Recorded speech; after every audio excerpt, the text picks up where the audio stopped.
I will ask Consul General Gill and Greg to take their seats. David Gill is the Consul General of Germany in New York. He was in East Germany when the Berlin Wall fell and collected numerous files kept by the Stasi, East Germany's infamous state security service. He has served as German Consul General in New York since October of 2017. Previously, he was appointed on March 19, 2012, by President Joachim Gauck to the Secretary of State and head of the Bundespräsidialamt, my German is very rusty, the administration of the President of Germany, where he stayed in office until February of 2017. He is a member of the Social Democratic Party of Germany, and he received his baccalaureate at the Protestant High School in Potsdam in 1988. Consul General Gill, thank you very much for joining us today. Thank you.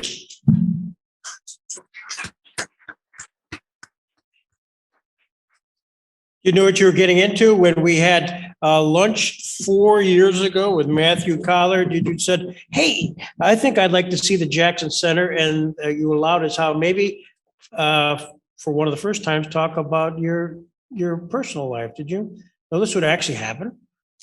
Well, I didn't expect the pandemic hitting this country and the world, but no, I was absolutely interested to come here when you talked about what the Jackson Center is doing, because there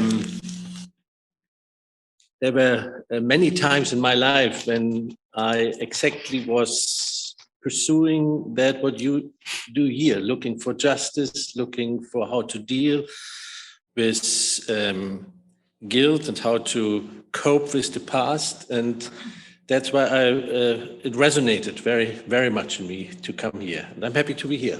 It's great.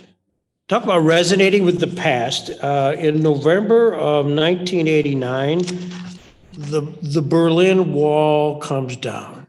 You're in East Germany. You're an East German. Where were you, and did you sense that that particular day and time would actually occur? If I would have expected it, I wouldn't have been where I was on November 9th. I wasn't in Berlin, unfortunately, even though I used to live during this time in East Berlin, not far from the wall, but the wall was, for me, the end of the world. I was a young student of theology in my third semester. And yes, of course, the changes were visible, and we already had big demonstrations in the streets, not only of Leipzig, where it was very decisive that the people went out to the streets, but also in Berlin.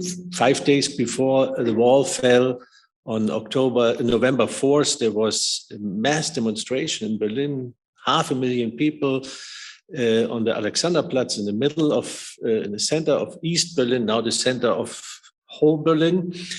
And we demonstrated for freedom and the rule of law and the end of the communist rulership, and for free elections, and of course for the opportunity to travel to the West. But nobody had the fantasy to imagine that just overnight the wall would fall. We expected that the regulations would ease everything, but not that. And so I left Berlin on November 9th in the afternoon to travel to pretty remote little town in Saxony, where I met with other people from my church, where we wanted to prepare the summer camps for kids and young people for the next summer. And there we sat in the middle of nowhere. Nobody had a car. We heard the news and we couldn't go back to Berlin. And particularly those of us who lived in Berlin during this time and were confronted with the wall every day, we were eager to leave. But of course, we were very committed to our task, so we stayed for 2 more days. But the Berliners left on Saturday. It was a Thursday night. The others stayed, but we wanted to go back and see it with our own eyes what happens there in Berlin. Background, your father was a minister. Indeed. Had ministry been part of your real past? I mean, had his family been part of the ministry?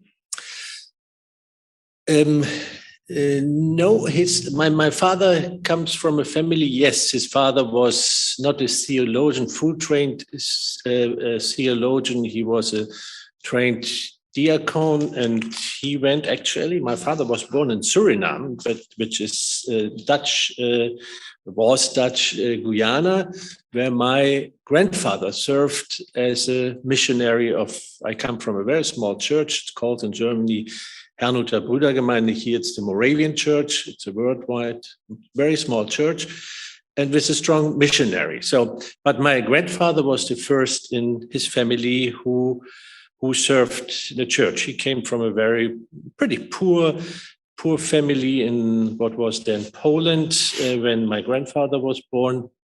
My mother's side was not a family of ministers. There were some of her ancestors, but her family lived in this little town where I grew up, where the Moravian Church was founded, very rooted in the Moravian Church. So that was, also my family history, indeed. But of course, in East Germany, being a minister and being a minister's child meant something else than in a free society. It meant not only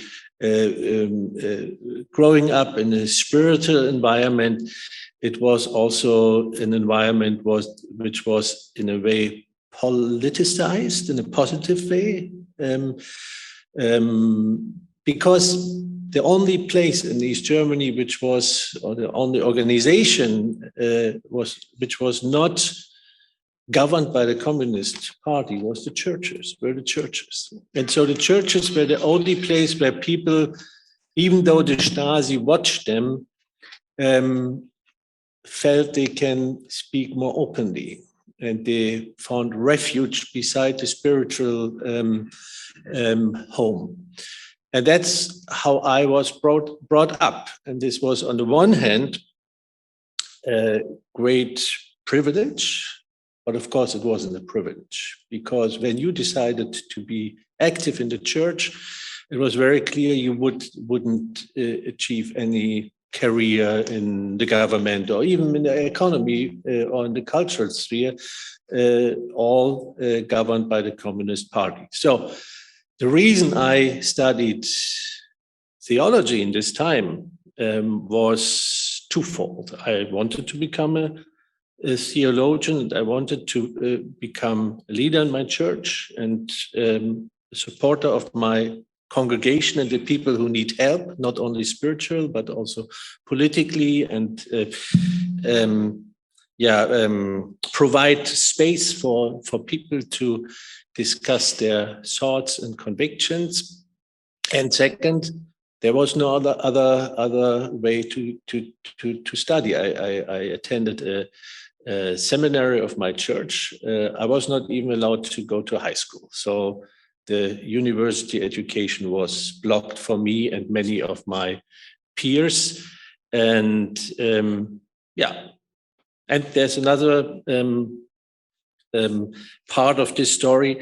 I wouldn't have only become a theologian, which I didn't. I studied 3 semesters of theology, and then the wall fell, and then the story went different from expected. I'm also a trained plumber. This was also a very typical career of children from ministers' family.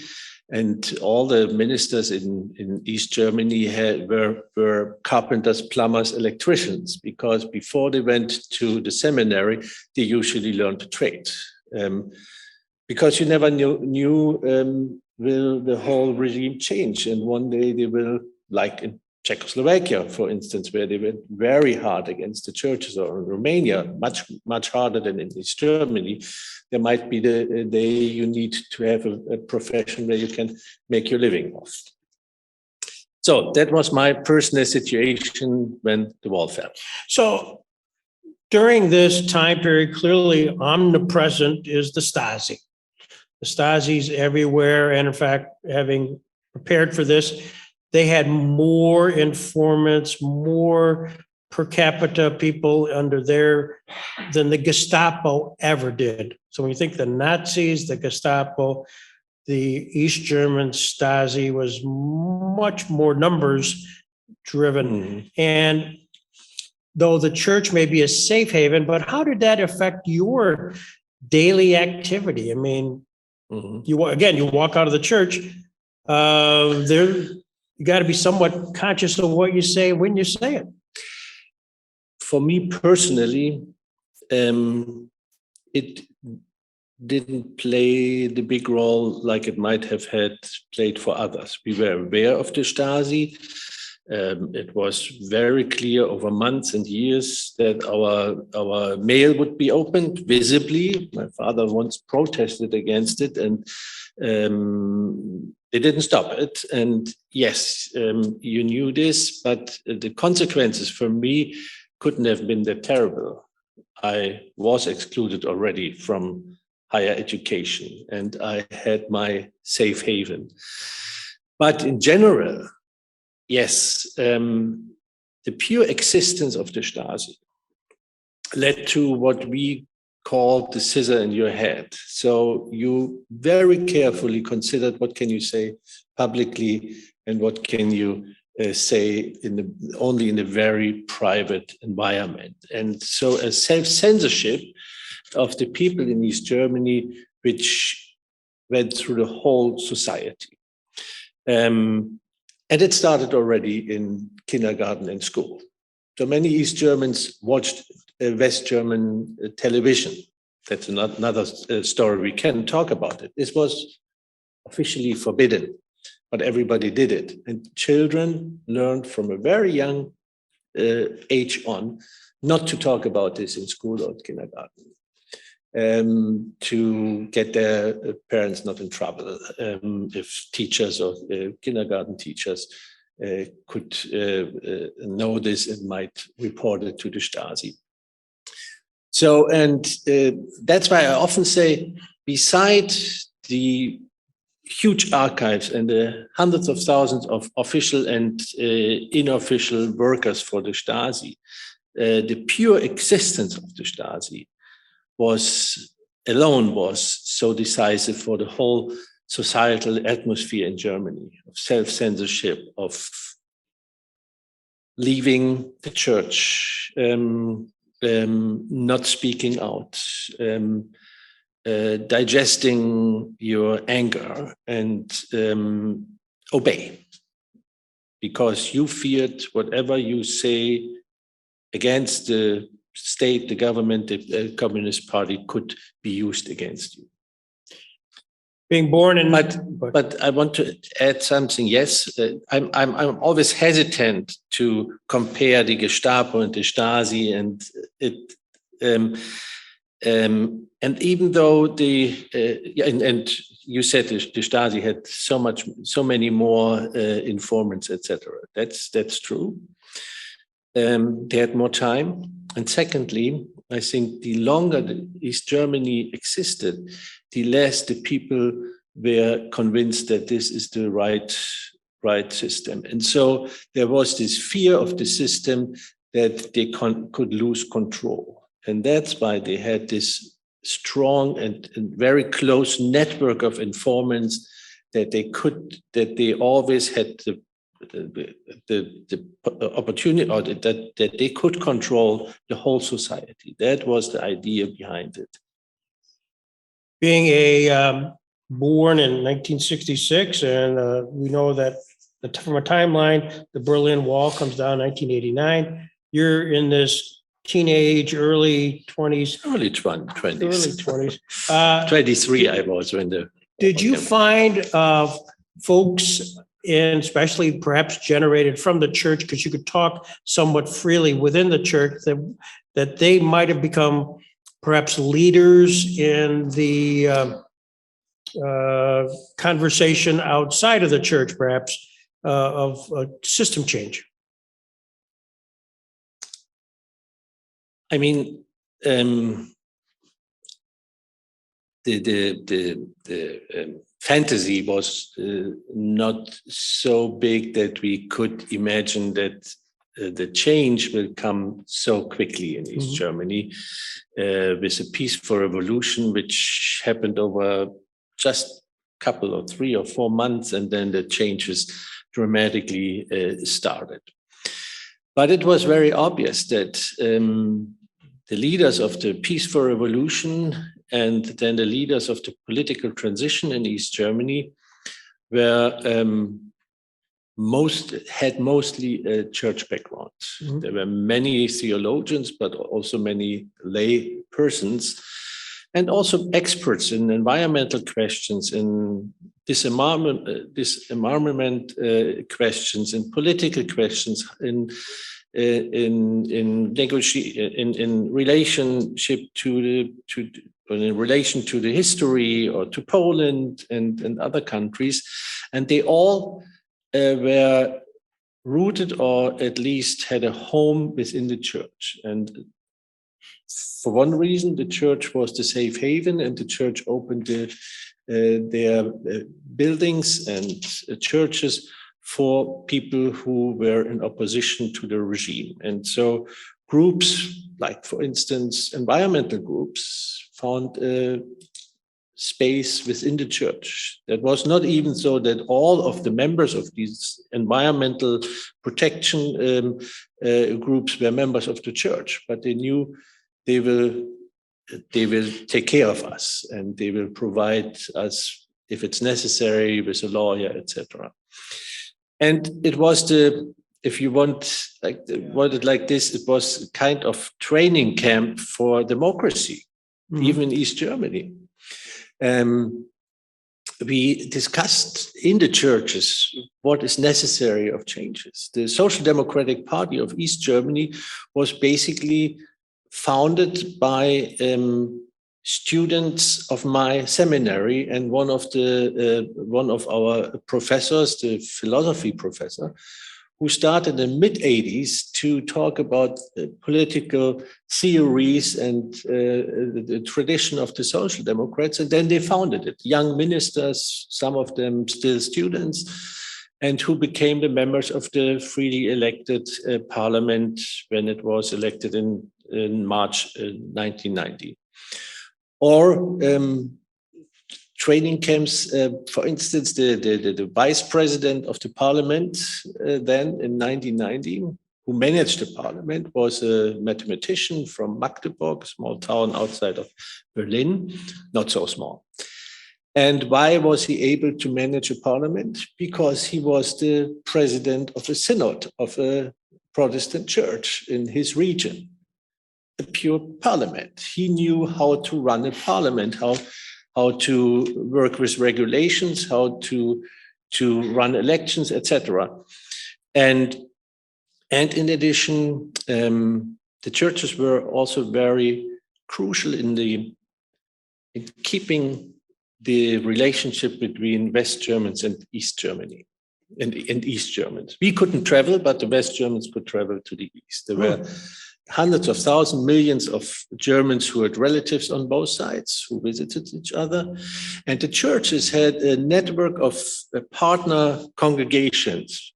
Each congregation in East Germany had a partner organization in West Germany. They came to visit them. They helped them financially. They kept the canals, the channels to the free world for the people behind the Iron Curtain. And this was also important during the transition, because we were heavily supported by West Germany, and very soon lawyers and administrative experts came to help in the transition. And often those were people who had relations through their congregations, etc. So yeah, they played a big role. The highest lay person in the church leadership, Manfred Stolpe, became the governor of Brandenburg. So you found them everywhere. In 1991, you were one of 6 individuals who were awarded a Theodor Heuss Medal by its foundation on behalf of the peaceful protesters of 1989 in then East Germany. What'd you do to deserve that? Well, this was a great honor, and with great people, I shared this medal. But we all were, actually the prize was awarded to all the East Germans in the peaceful revolution. And they picked 6 of them to represent the whole movement in East Germany. And there were representatives of the new political parties or movements, which were crucial during summer 1989 and then in the transition in 90. And obviously I was the representative of this movement who took over the Stasi headquarters in the Stasi in East Germany. I became in January 1990, I became the head of the Citizens Committee, which took over the control of the dissolution of the Stasi in the Stasi headquarters. And we had these kinds of citizens committees in all major headquarters in the district capitals in East Germany already in December 1990. But not in the headquarters, the main headquarters in Berlin. And that was seized by a demonstration in mid of January of 1990.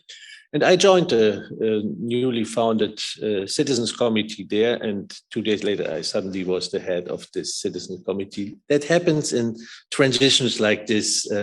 You have to do something, sometimes something you didn't expect.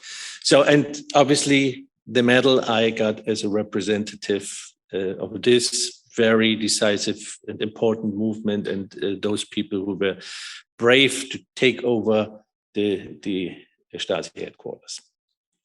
Oh, he's so humble. And right here, this is the Wikipedia, the source of all knowledge, by the way. And if you type in Stasi, and within it is a section called Recovery of Stasi Files. And it said this dealt with the storming of the Stasi headquarters in Berlin. With the fall of the GDR, the Stasi was dissolved. Stasi employees began to destroy the extensive files and documents they held, either by hand or by using incineration or shredders. When these activities became known, a protest began in front of the Stasi headquarters. On the evening of January 15th, 1990, a large crowd formed, and essentially the building was taken over. Were you part of that? I unfortunately can't claim the merit for the storm. I came a day later. I was involved in other small political groups. We already in the fall of 1989, we discussed changes in our neighborhoods more than the big changes. I was a witness of the first round table. This was this model we learned from Poland, which brought together the old government and the new movements at a table. In Berlin, it was not really a round table to discuss the transition. And the first meeting of this round table in December 1989 happened to take place in my church's sanctuary.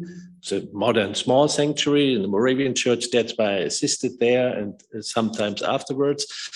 So, but I was not at the storm. I went a night later. I was a student of theology. I was politically interested. I heard that they needed people to support this newly or this forming citizens committee. And so I went a day later there to, in the evening, thinking, okay, I will help to secure the gates or whatever they assign me to support the citizens committee. And as I told you, 2 days later, suddenly I was the head of the citizen committee because I wasn't assigned to secure gates, but I was asked to join a group of people I haven't seen before. People like me who felt the necessity that we have to take over this headquarters and have to secure that they can't continue to work as Stasi and that they stop to destroy the evidence of it, of what they did, because there was evidence that they destroy papers, etc. So, and this group discussed how we could organize our citizens committee. Thank God there were some people from the citizens committee from the district capitals who had already experience of 5 weeks how to organize something like this. They supported us to organize a structure of the citizen committee, and we discussed this very intensely. And 2 days later, when the question was raised who should head the certain departments and who should be the head of all of that, somebody pointed to me and everybody else nodded. And so I was. And that's not any different than the United States, by the way. If you turn your head or turn your head down, you're the chairman. So, but that's understanding all that you did. What was the driving factor? I mean, here's the Stasi building. You knew there were records. What was the motive, the overriding motivating factor to come and secure the building? So I already talked briefly about this. We had, for me, 2 things were most important. To end the rulership of the Stasi, finally. Of course, the changes had been dramatic, but they still were without any control in the Stasi, in the headquarters in Berlin. And we wanted to stop any activity of the Stasi. And the second, we wanted to secure the evidence. We wanted to stop the destruction of the files. And this was the initial motivation. And then, of course, immediately the discussion started. What do we want with the files? Whom are we responsible against? The victims, of course, but also the society. And there was a big discussion, for instance, in the first weeks within the Citizens Committee and also within the new political groups. Should we keep the files at all? There were serious discussions in our groups and people who advocated for destroying the files because they could hinder our the development of the new democratic state, and we will only look in the history and we will miss the chance to rejuvenate our country and democratize our country. There was the discussion about should victims see their files at all, or will this lead to self-justice and turmoil in East Germany? And so these were the first weeks, but then it became very clear we need the file to cope with the past in order to build our future. And there was this historical lesson we had learned that it is not worth it to wait for 20 or even more years to do this difficult work. So I talked about yesterday a little bit in our conference that yes, the Nuremberg trials happened and other trials happened, but the real start, I don't want to say the real start, but it took until the late 60s that the society in Germany as a whole started to really look into the past and learned that this is part of our history we have to deal with openly, and it will not hinder us to build a future, but maybe help us. And that was a lesson from the past. We realized we should take serious, and it was very clear we also were should be committed to the victims. And the victims were very clear. We want to know what happened during these 40 years of East Germany. And the most influential part of, or the instrument to interfere in biographies, in personal relationship, was the Stasi. And so it was very clear, no, we have to keep these files. We also realized that it was eye-opening that we need those files also for an act of political hygiene.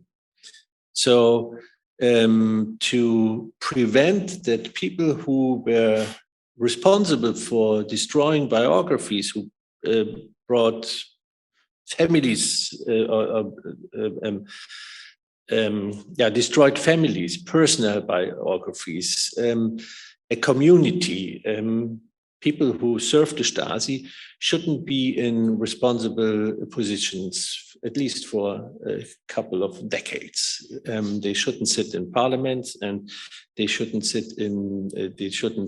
serve in important positions in the public administration as civil servants. So we realized we need the files to find out who worked for the Stasi and who shouldn't be eligible to join the parliament or being high in the administration. We owe this to the victims, that they wouldn't experience that the perpetrators from the past now are the winners of the new situation. And we started to do this screening of the civil servants and the members of parliament already in East German time, but after reunification, it was part of a system which went on for a pretty long time.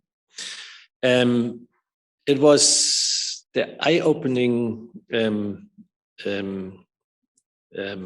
event was that there was a lawyer from East Germany, heavily affiliated with the church. He was a member of the synod. He was one of three lawyers in East Germany where people went to when they had political problems. People who didn't want to serve in the military, people who tried to flee Germany and were caught, people who openly opposed against the regime. So he was very well known when you were in trouble in East Germany for political reasons and sued by the government. He would help you. And he was the front runner for one of the new party groups for the election in March 18, 1990. And people expected that he will be the next and the first free elected prime minister of East Germany, Wolfgang Schnur. And about 3 weeks before the election, the rumor started that Wolfgang Schnur has a other side of his past, and but nobody could prove it. So we went into the archives and we found a big file of him, and it was very quickly obvious that he was not only some of thousands of spies who now and then reported to their handlers, but he was installed in the 60s within the church, sent by the Stasi, built up as this figure who is the trustworthy attorney for those who are suppressed, and played this role over all those years. So it was very clear we have to prevent something like this. And from this moment on, it was in early March 1990, the discussions of destruction of the files basically ended. And it was very clear we want to keep these files. we have to find ways and to use them for the judicial questions, criminal prosecution, for political reasons, historical reasons, but also for the personal coping with the past. Did you go and look for yours or your dad's files? Actually, I didn't. At least not in the beginning. One day later on, I asked for my colleagues to research if they find something about me. My father, and I was pretty young. I had some incidents they noted, but it was not really breathtaking or shattering or something like this. My father had a very big file, and but he applied when it was possible. So I didn't want to do something illegal, because in the beginning it was not possible that people just could apply to see their files. It took until January 92 that the law was introduced that everybody had the right to see his or her file. That was still disputed. What does it mean? What will be the consequences? Self-justice, etc. So, and then he got his file. He was in the church leadership in my little town, and one of the major targets of the Stasi, because he was pretty outspoken over the years. It started in the 50s. And I would say a very righteous man who helped people, and the Stasi didn't like that.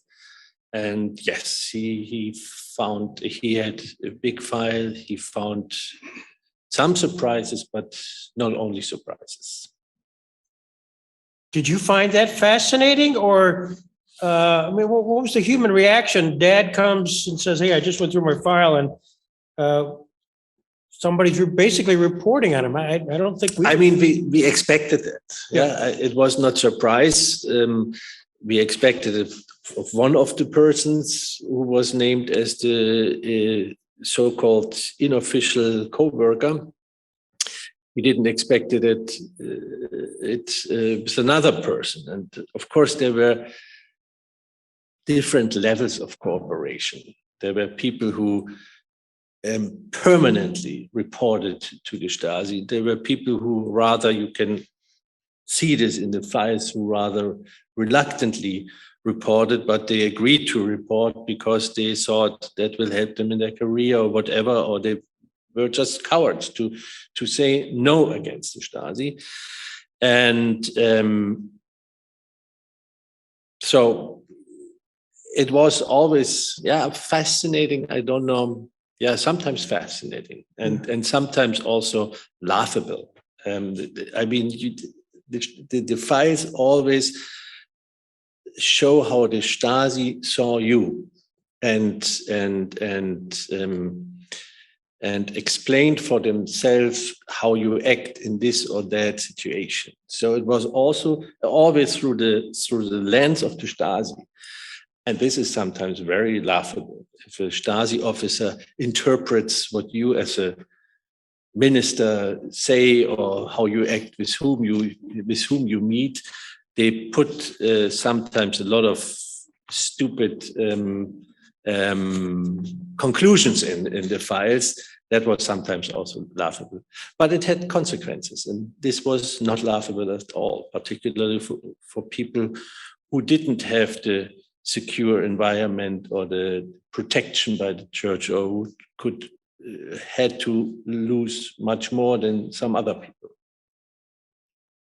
You were able, after the fall, the Berlin Wall, and being then kind of internally raised to a certain committee head status, but a legacy from the fall and the legacy of the conclusion of the Cold War was you were able to change professions. You were able to add a degree. Indeed.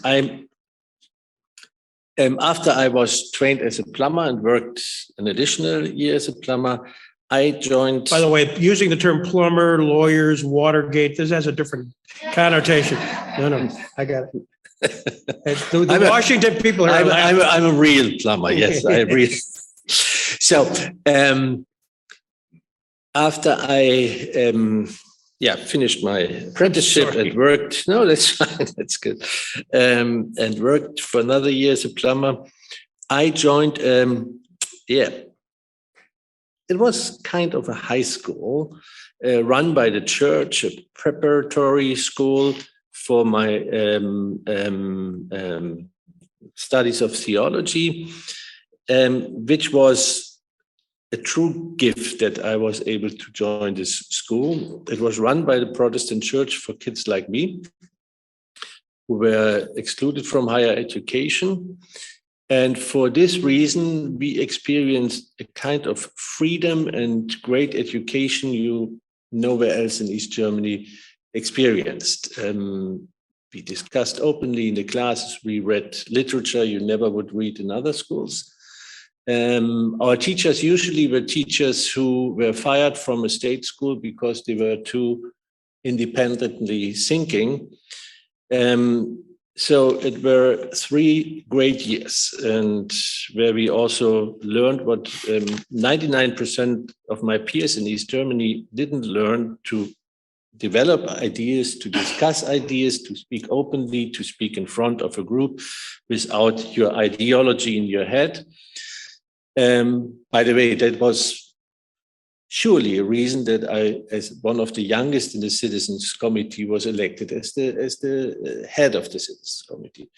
But so I had a degree after the 3 years, which didn't mean anything in East Germany, nothing. Nobody would accept it except for the theological seminary in East Berlin. But then, yes, after the wall came down, this degree, of course, was acknowledged in West Germany, or then in whole Germany, without any question. And indeed, I was able to change track. That was not obvious immediately, but after the wall came down and after I joined the Citizens Committee, I worked for the parliament in East Germany. I was the secretary of one of the committees, which was responsible for the dissolution of the Stasi. And then when the reunification came, one part of the reunification contract was the establishment of a federal agency dealing with the Stasi files, preparing them for whatever reasons were possible after the law. And the head of the committee I served as secretary, Joachim Gauck. You heard his name already once today. He became later on the president of Germany, became the first commissioner of this federal agency. And I was one of 5 people who basically started this agency on October 3rd, 1990. And when I left the agency or the office in 1992, we were almost 3,000 employees, because the archives were humongous and the tasks were big, and the applications for seeing their files were in the hundreds of thousands, and the checks for politicians and civil servants were in the 100,000s. You needed a lot of people to work there. So I worked there for 2 more years. I was the first spokesperson. I headed the department of research. But then I thought, I don't want to deal my whole life with the past and with the Stasi. And I didn't want to go back to being a plumber. And so I thought it would be good to go back to school. And so, since I now had the broader variety, I thought, what do you want to do? Do you want to go back to theology? And then I decided, no, I want to study law, because the legal issues interested me all the time, and also the skills as a lawyer. I never had in mind to become an attorney in a big law firm or something like this, but I wanted to use the skills of a lawyer in whatever I will do in the future. So I went back to law school, and it takes a long time in Germany to become a full trained lawyer. So you have to, first of all, to have first exam after 4 or 5 years at the university, then you have to intern for 2 more years, and then you have your second exam. I did all of this, and I'm very happy that I did it. And I added a 1 year wonderful experience for a master's degree at UPenn, like Eli. Yep. But I was not at Wharton, I was at Penn Law School. Not bad, not bad. And your resume reads an incredible. You were also an intern at the United States Congress. You were a legal clerkship. You were a desk officer of the Federal Ministry of the Interior, desk officer of the Office of the Commissioner for Data Protection and Freedom of Information in Berlin, deputy representation of the Council of the Protestant Church in Germany for a period of time, state secretary and head of the Office of the Federal President, and now Counsel General in New York. I can't let you go without commenting on the fact that here you are in the Robert Jackson Center. You obviously took a turn to become interested in law as a lawyer. And what little you may have researched in anticipation of here, what's your sense of Jackson, perhaps his work at Nuremberg, and maybe its legacy? I mean, Nuremberg, I talked about this yesterday, was an eye-opener and a game changer. And I think, at least I understand Jackson in this way, that he wanted to make sure that the law and justice is more important than revenge and the victory and the power of the victors. And that I find very fascinating. And that was also part of our considerations in 1990 when we talked about how to deal with the legacy of the Stasi and how to deal with those who were the perpetrators or who supported the whole system. So the rule of law as a foundation of a society is, for me, extremely important. And particularly, or maybe in my case, because I know what it means when you are without any rights, and you don't have a chance to sue your government or to stand up and say that's not right what you do, and you don't have a legal system which supports you in your rights. And so this was the motivation, I'd say. Beside also the very useful skills as a lawyer, how to analyze things, how to structure things, how to talk about things. But Jackson obviously was this person who really thought the law should govern our society. And there are more parts of the society, of course, but he really committed his life to this question that I find fascinating. As we draw closure to this amazing conversation, I'm so thrilled that you shared there's so much background, but if Eva Maria were right here and she had the opportunity to ask you one last question, what do you think she would ask you? Who? Eva Maria. If I brought her down now, but I'm not, to have her ask you a question, what do you think she might ask you? I don't know. Eva Maria, for you who don't know her, is my colleague from the consulate who just joined us in summer as the press officer. And what would she ask me? I mean, she came from the federal agency, public relations agency of the federal government, and she knows how government works, and she is often interested to hear from me how how I dealt with the issues when I was the chief of staff of the president of Germany, where I was very close to the government. But I don't know what she would ask me. Well, I don't know. she'll probably end up way back on the car. She'll tell you, ask you. Yes. We have one question here, a special question. I actually wanted to add a comment. Sure. Having done research in the Stasi archives, I went there to get information about Klaus Fuchs, and I had to do a little interview and make an application. And Fuchs has no children, no siblings, or anything like that, correct? And I was under the auspices of his nephew, but it wasn't close enough at that point for them just to say, here are the files. The question that allowed me to get it, because I was able to answer a yes to, was, does Klaus Fuchs have a wiki page?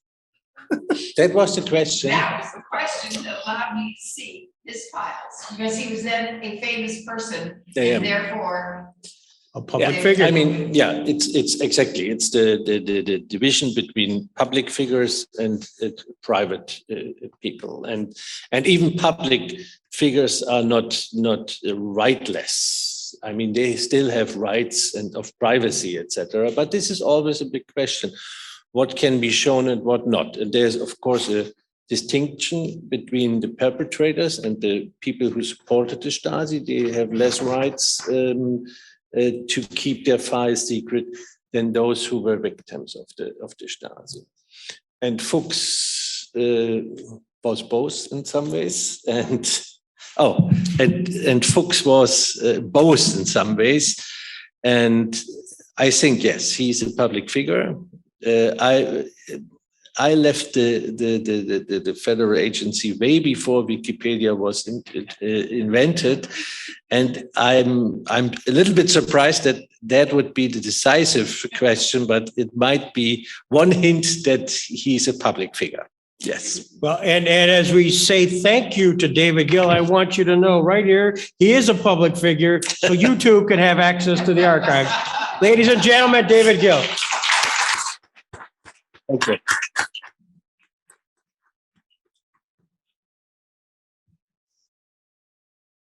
I would like to thank everyone for joining us today. A few notes about the Jackson Center. All of the programs that we offer are free to the public. So if you would like to support the Jackson Center, please go to roberthjackson.org. Also, if you would like to know more about our programs or sign up for our newsletter, it is the same website, obviously. So please go there and sign up so you can keep abreast of what it is that we are doing here. Thank you all very much for joining us today. We hope you have enjoyed Cold War Secrets Revealed, and we look forward to seeing you again at another program. Thank you.